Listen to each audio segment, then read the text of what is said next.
28장.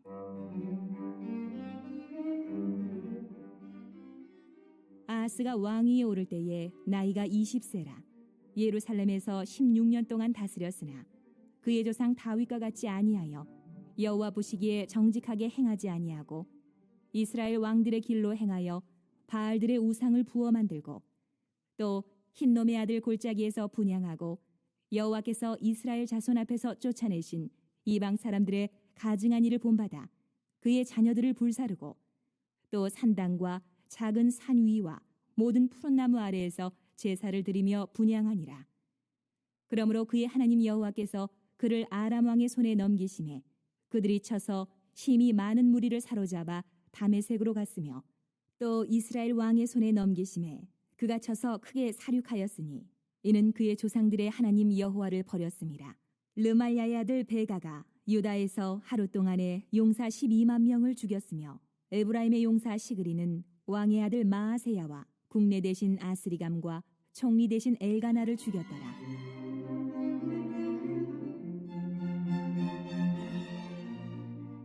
이스라엘 자손이 그들의 형제 중에서 그들의 아내와 자녀를 합하여 20만 명을 사로잡고 그들의 재물을 많이 노략하여 사마리아로 가져가니 그곳에 여호와의 선지자가 있는데 이름은 오뎃이라. 그가 사마리아로 돌아오는 군대를 영접하고 그들에게 이르되 너희 조상의 하나님 여호와께서 유다에게 진노하셨으므로 너희 손에 넘기셨거늘 너희의 노기가 충천하여 살육하고 이제 너희가 또 유다와 예루살렘 백성들을 납제하여 노예로 삼고자 생각하는도다. 그러나 너희는 너희의 하나님 여호와께 범죄함이 없느냐? 그런즉 너희는 내 말을 듣고 너희의 형제들 중에서 사로잡아온 포로를 놓아 돌아가게 하라. 여호와의 진노가 너희에게 임박하였느니라. 한지라. 에브라임 자손의 우두머리 몇 사람 곧 요하난의 아들 아사랴와 무실레못의 아들 베레갸와 살룸의 아들 여이스기야와 하들레의 아들 아마사가 일어나서 전장에서 돌아오는 자들을 막으며 그들에게 이르되 너희는 이 포로를 이리로 끌어들이지 못하리라. 너희가 행하는 일이 우리를 여호와께 허물이 있게 함이니 우리의 죄와 허물을 더하게 함이로다. 우리의 허물이 이미 커서 진노하심이 이스라엘에게 임박하였느니라. 하매 이에 무기를 가진 사람들이 포로와 노략한 물건을 방백들과 온 회중 앞에 둔지라. 이 위에 이름이 기록된 자들이 일어나서 포로를 막고 노략하여 온 것 중에서 옷을 가져다가 벗은 자들에게 입히며 신을 신기며 먹이고 마시게 하며 기름을 바르고 그 약한 자들은 모두 나귀에 태워 데리고 종려나무 성 여리고에 이르러 그의 형제에게 돌려준 후에 사마리아로 돌아갔더라.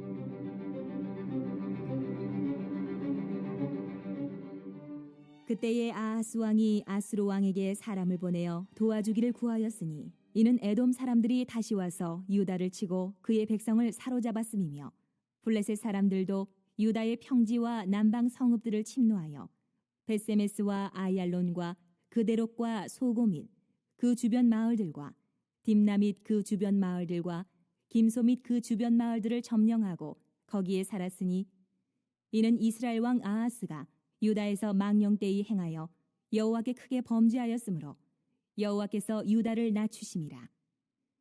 아스로 왕 디글랏 빌레셀이 그에게 이르렀으나 돕지 아니하고 도리어 그를 공격하였더라. 아하스가 여호와의 전과 왕궁과 방백들의 집에서 재물을 가져다가 아스로 왕에게 주었으나 그에게 유익이 없었더라.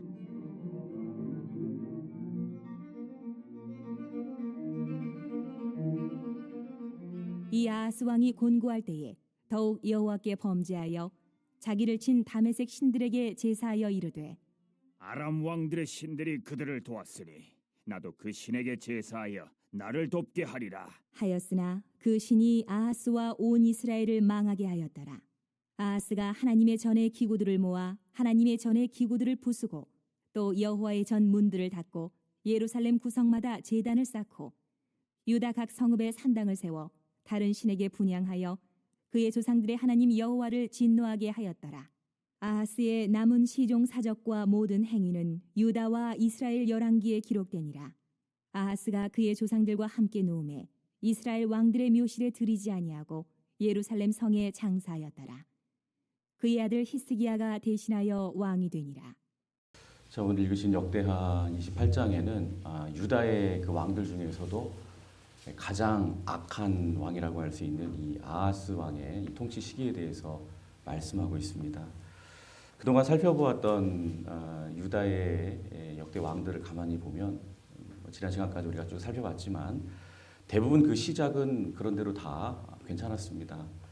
나중에 모습이 좀 문제가 돼서 그렇지 처음에는 대부분 하나님 앞에 정직하게 행했다, 혹은 또 그렇게 정직하게 행했던 아버지처럼 그 아버지의 길로 행했다, 그렇게 얘기하면서 이렇게 좋은 그러한 시작을 보였었습니다. 그런데 오늘 소개하고 있는 이 아하스의 경우에는 그의 아버지 선한 왕 요담에게서 어떻게 이런 자식이 나올 수 있을까 하는 의문이 들 정도로 아예 처음부터 대놓고 그냥 악을 막 신나게 그렇게 행하던 그러한 왕이었습니다. 그래서 1절에 보시면 다른 왕들과는 다르게 다윗과 같이 아니하여 여호와 보시기에 정직하게 행하지 아니했다, 이렇게 말씀하면서 시작을 하죠. 그러면서 악한 왕들이 수두룩하게 많이 있었던 그 북이스라엘의 악한 왕들의 길로 그렇게 행하여, 그래서 바알 같은 이방 신상을 부어 만들고 또 심지어는 신놈의 그 아들 골짜기에서 분향하면서 자신의 아들들을 불태워 가지고 그 이방인에게 그 인신 공양으로 그 바치는 참으로 어처구니 없는 그런 죄를 범했다, 끔찍한 죄를 범했다, 이렇게 말씀하죠. 그리고 4절에 보니까 이 산당과 작은 산 위와 또 모든 푸른 나무 아래에서 제사를 지내면서 대놓고 그냥 여기저기 온통 그 유다 땅을 그냥 우상 숭배의 터전으로 다 만들어 버렸습니다. 그러면서 하나님을 대놓고 무시해 버리는 아주 영적으로 완전히 타락한 왕이라는 것을 지금 우리에게 말씀하고 있습니다. 이제 하나님은 이 같은 아하스의 이 범죄에 대해서 이제 징계를 하시죠. 주변 나라들을 통해서 징계하시는데 그 징계가 바로 아람과 북이스라엘 연합군을 통한 침공입니다. 이때 아하스는 대패를 하죠. 그리고 이제 수많은 유다 백성들이 이제 포로로 잡혀가고 죽음을 당하게 됩니다. 심지어 오늘 말씀에 보면 이 북이스라엘 군대에 의해서 하루 만에 남유다의 용사 12만 명이 하루 만에 죽임을 당했다, 이렇게 말씀하고 있고요. 또 심 없는 이 여자와 어린아이들이 무려 20만 명이나 포로로 그렇게 잡혀가지고 사마리아로 끌려가는 비극을 그렇게 경험하게 됩니다. 그런데 이때 이 오뎃이라고 하는 선지자가 딱 등장을 하죠. 그래서 그 포로들을 이끌고 사마리아를 향하여 가는 그 이스라엘 군대를 딱 막아서면서 꾸짖게 되죠. 이게 뭐 너희도 뭐 하나님 앞에서 죄가 없는 줄 아느냐? 너희가 뭐 잘해서 하나님이 너희들에게 승리를 준 게 아니다. 너희도 똑같은 죄인이지만 단지 이 유다, 이 아하스 너무 악해가지고 그래서 하나님께서 너희 손에 이렇게 그냥 맡기신 것이다. 그러니까 역시 죄인인 너희가 이렇게 같은 형제를 노예로 삼는 것은 하나님의 진노를 사게 되는 일이다라고 하면서 그렇게 경고를 하게 됩니다. 근데 이 오뎃의 경고를 들은 북이스라엘 지도자들이 정신이 번쩍 들었든지요, 벼랑간 끌고 가던 그 포로들을 딱 중단을 시키고 오히려 옷을 입히고 또 신을 신기고 또 먹을 것을 주고 또 물을 마시게 하고 또 상처가 있으면 기름을 바르게 하고 치료해주고, 그리고 결국에는 여리고까지 그들을 다 데려다 주면서 결국 무사히 다 집으로 그들을 돌려보내게 되지요. 그러니까 진노 중에서라도 하나님께서는 그나마 유다 백성들을 긍휼히 여기셔서 이런 은혜를 베풀어 주신 것입니다. 자, 그렇다면 여러분, 이런 상황 속에서 당연히 아하스는 하나님을 찾아야 되지 않겠습니까? 징계 중에서라도 이렇게 은혜를 베풀어 주시는 그 하나님께 감사하면서 회개하고 돌아와야 정상입니다. 그런데 아하스는 이런 상황을 경험하고도 하나님을 찾지를 않습니다. 오히려 더욱더 인간적인 수단에만 매달리는 것을 보게 되죠. 이렇게 회개하지 않는 이 아하스의 모습으로 인해서 이제 하나님은 징계를 더욱더 크게 확대하시죠. 그래서 이제 에돔과 블레셋의 침략을 통해서 더더욱 아하스와 유다를 압박하세요. 근데 이때 아하스가 어떻게 행동을 하죠? 당시에 아주 강대국이라고 할 수 있는 아수르의 왕 디글랏 빌레셋에게 막 성전에서 왕궁에서 좋은 것들을 다 털어다가 뇌물을 갖다 바치면서 도움을 요청을 해요. 이때 이 아하스 왕이 어떻게 합니까? 뇌물은 뇌물대로 다 받아 챙기고, 그리고 유다를 도우러 가는 척하면서 유다를 오히려 침공해 버립니다. 그런데 이렇게 되면 또 깨달아야 되는데, 근데 이 아하스가 어떻게 하죠? 아주 충격적인 행동을 하죠. 그 위기 상황을 또 모면하고자 이미 자신을 크게 이겨버린 그 아람 나라죠. 이 아람 나라가 섬기는 그 신들을 다 들여와가지고 그 신들에게 제사를 하면서, 이렇게 내가 아람의 신에게 제사를 드리면 그 강한 나라 아람을 도와준 그 아람의 신이 나를 도울 것이다. 이런 어리석은 생각을 하죠. 그래서 그 아람 신에게 막 정성을 다하죠. 일편단심의 그 마음을 보여주려고 하는 것일까요? 하나님의 성전 안에 하나님께 제사 드리려고 하는 그 모든 기구들을 싹 다 모아다가 다 부숴버려요. 그리고 성전 문을 다 닫아버립니다. 막 그냥 닫아버리고 못질해버리고 못 들어가게 막아버립니다. 그리고 예루살렘 구석구석마다 이 우상을 섬기기 위한 제단을 쌓고 뭐 각 성읍에도 산당을 세워서 이 신들에게 분향하는 아주 참담한 행동을 하는 것을 보게 됩니다. 그러니까 오늘 역대하 28장은 아하스의 이 같은 범죄를 지금 낱낱이 고발을 하고 있는데, 그러니까 한마디로 이 아하스는 어떤 왕이죠? 22절이 딱 아하스의 모습을 우리에게 보여주고 있어요. 다 같이 22절을 봉독해 보겠습니다. 시작. 이 아하스 왕이 공고할 때에 더욱 여호와께 범죄하여. 그렇습니다. 공고할 때, 막 고난을 경험할 때 더 하나님께 범죄하는 왕. 고난이라고 하는 하나님의 확성기를 지금 막 하나님께서 들려주고 계시는데, 거기에 오히려 귀를 딱 막고 더 깊이 고난을 당하면 당할수록 더 깊은 죄악으로 그렇게 나아가는 왕. 이게 아하스 왕이라는 거예요. 우리가 상식적으로 이렇게 보면 그렇지 않습니까? 아주 힘든 위기 또 고난의 상황을 경험하게 되면 그 당하는 고난으로 인해서 뭔가를 좀 깨닫게 되고 더 엎드려 하나님 앞에 부르짖어 기도하게 되고 살려달라고 하나님께 도움을 요청하게 되고, 그렇게 우리가 이제 생각을 해요. 근데 다 그런 게 아니라는 거예요. 모든 사람이 다 그런 게 아니라는 거예요. 이렇게 아하스 왕처럼 오히려 고난을 당하면 그 고난이 하나님께로 돌아가는 통로가 되는 게 아니라 하나님께로부터 더 멀어지는, 더 범죄함으로 나아가는 이러한 것으로 이용하는 그런 사람도 있다는 것입니다. 여러분, 이 같은 아하스의 모습을 통해서 우리가 이 새벽에 꼭 기억해야 할 영적 교훈이 있다면 그렇습니다. 여러분, 이 고난이라고 하는 것은요, 절대로 상황의 문제가 아니에요. 상황의 문제가 아니라 이 고난은 여러분 해석의 문제라고 하는 것입니다. 즉, 고난을 경험할 때마다 그 고난의 상황만 우리가 바라볼 것이 아니라 그 고난이 나에게 주는 의미가 무엇인가, 이것을 곰곰이 잘 해석하는 것, 이게 굉장히 중요하다는 것입니다. 오늘 아하스를 보세요. 그는 상황만 바라보고 있어요. 적들이 막 쳐들어오고 막 나라가 무너지고 막 위기를 경험하고, 그러한 공고한 상황을 그냥 단지 상황적으로만 해석을 해요. 아, 그냥 나라가 지금 굉장히 약해서, 군사력이 약해서, 혹은 시대적인 상황이 나빠서 생긴 그러한 정치적인 그러한 위기로만 그렇게 단순하게 해석을 하죠. 그 고난 가운데 하나님을 개입하고 하나님으로 해석을 하고, 이게 안 됩니다. 그저 닥친 상황을 육적인 눈으로만 바라봅니다. 보여지는 대로 단순하게 바라보니까 당연히 해결책도 육적인 방법으로밖에는 보이지 않는 것이죠. 그래서 그는 하나님 앞에 엎드리는 대신에 당장에 눈에 보이는, 이 정치적으로 내가 지금 경험하고 있는 위기로부터 벗어나려면 역시 정치적으로 빨리 해결해야 돼. 그래서 강대국 아수르 왕에게 뇌물을 갖다 주면서 도움을 요청하면 그가 해결해 줄 거다. 정치적으로 다 해결해 줄 거다. 또 이방 신의 힘을 빌려서 위기를 또 해결해 보려고 그런 엉뚱한 시도를 하고 있는 것입니다. 즉, 아하스는 자신에게 닥친 이 고난을 하나님께서 보내신 강력한 영적 신호로 하나님이 야, 너 정신 차려 하면서 크게 말씀하시는 확성기로 그렇게 들어야 되는데, 그것을 읽어내지를 못하고 있는 것이죠. 이것이 바로 그가 공고할 때 오히려 더 하나님께로부터 멀어지게 만드는 비극을 만들어낸 것이죠. 저와 여러분들의 삶도 마찬가지입니다. 때로는 위기가 찾아올 수 있죠.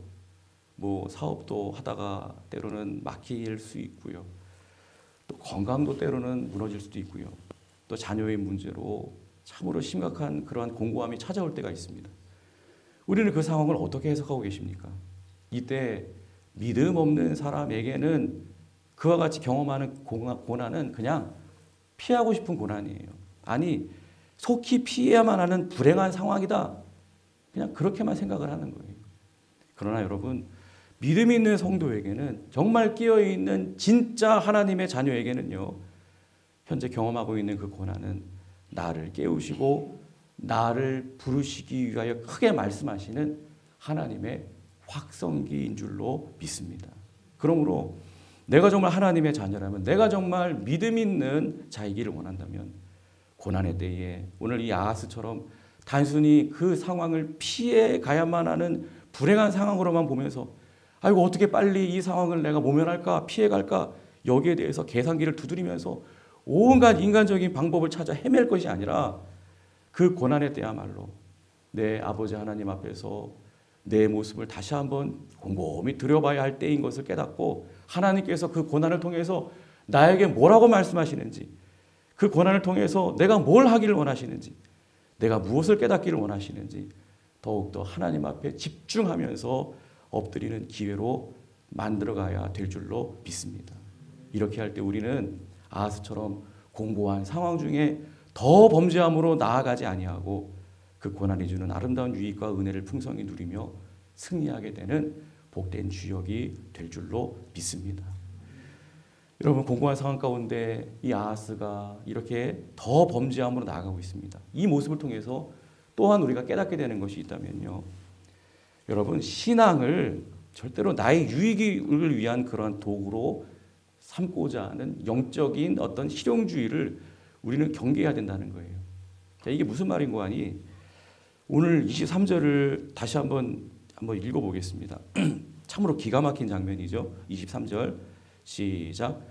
자기를 친 다메섹 신들에게 제사하여 이르되 아람 왕들의 신들이 그들을 도왔으니 나도 그 신에게 제사하여 나를 돕게 하리라 하였으나 그 신이 아하스와 온 이스라엘을 망하게 하였더라.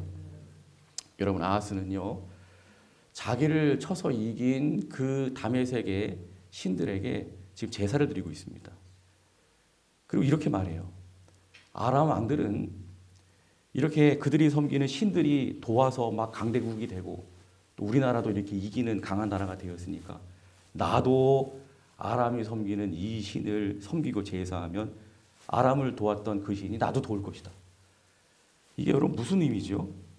그러니까 이러한 그의 고백을 통해서 이 평상시에 이 아하스가 가지고 있는 신관이 어떠한지를 우리가 알 수 있죠. 그러니까 아하스에게 있어서 하나님은 어떤 존재입니까? 늘 엎드려서 경외해야 할 경배의 대상이 아니에요. 순종해야 할 대상이 아니에요. 그분의 뜻을 따라야 할 대상이 아니에요. 그저 자신의 뜻을 이루기 위한 나의 성공과 나의 안위를 위해 써먹어야 할 좋은 수단에 불과한 그러한 존재가 바로 하나님이다. 이게 아하스의 신관인 것입니다. 그러니까 이렇게 하나님께서 당장에 자신의 눈앞에 승리를 주지 않는 것 같은 느낌이 드니까, 나에게 있어서 전혀 도움이 되는 것처럼 보이지 않으니까 미련 없이 그 하나님을 헌시짝처럼 그냥 확 던져버리고 더 효력이 있어 보이는 그러한 아람의 신으로, 세상의 신으로 그렇게 갈아타버리고 있는 그의 모습을 우리는 보게 되는 것입니다. 여러분, 혹시 우리 안에도 이런 아하스의 모습이 은밀하게 숨어 있지는 않는지 이 새벽에 곰곰이 돌아봐야 합니다.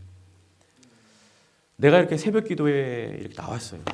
나와서 지금 이렇게 기도하고 있는데, 근데 내가 이렇게 하나님 앞에 새벽에 나와 기도도 하고 또 하나님 앞에 때에 따라 11도도 열심히 드리고 예물도 드리면서 또 열심히 또 교회 봉사도 하고 그러는데 내 삶 가운데 있는 이 위기와 어려운 문제는 도무지 해결되지 않고, 내가 하나님을 위해서 이렇게 열심히 하는데 하나님은 지금 뭐 하시나?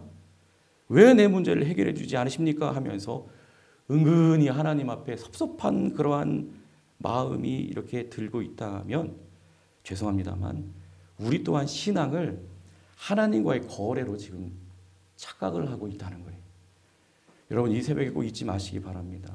내 유익과 어떤 내 이익을 위하여 쫓아가는 믿음과 신앙은요, 고난이 오게 되면 반드시 아하스처럼 행동하게 만들게 되는 위험이 있어요.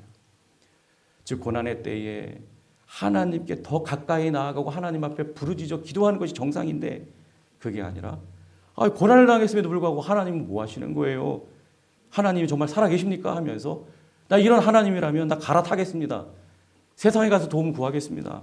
그러면서 하나님께로부터 더 멀어지게 만드는 것. 여러분 이것이 바로 내 유익과 이익을 위하여 쫓아가는 그러한 잘못된 신앙의 폐해인 것입니다.